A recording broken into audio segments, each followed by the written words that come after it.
когато да избираш правилното. От теб зависи ако на вици, ако е правил съм кой и какво. Ако нравил съм се на всеки съсед по куплет.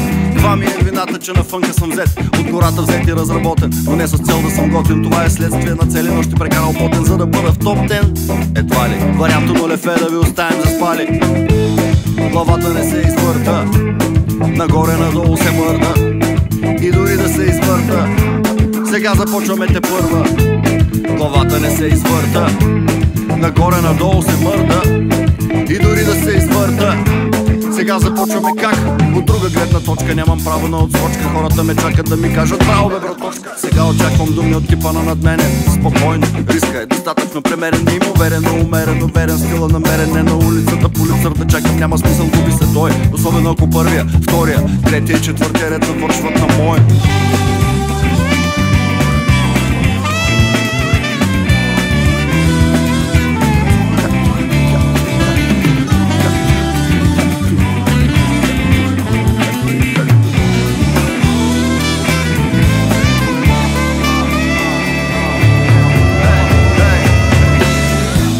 Главата не се извърта, нагоре-надолу се мърда.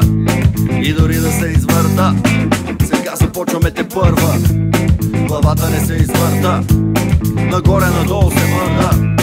И дори да се извърта, сега започваме как? Предпогледното настроение е разрешение, което може да се съдържа даже в изречение. Чудо как не съвпада с твоето мнение, при положение, че задачата е просто уравнение. Без неизвестни няма как да видиш го във вестник. Става само смърдане на мозъчните клетки. Ключа за там търсете при загубените вещи. Ето чести спешни срещи, смесни пресни песни.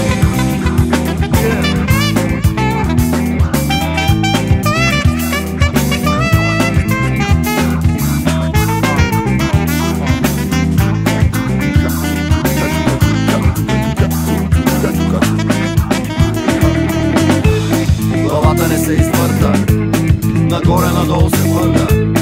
И дори да се извърта, сега започваме те първа. Главата не се извърта, нагоре-надолу се мърда. И дори да се извърта, сега започваме те първа. Сега започваме те първа.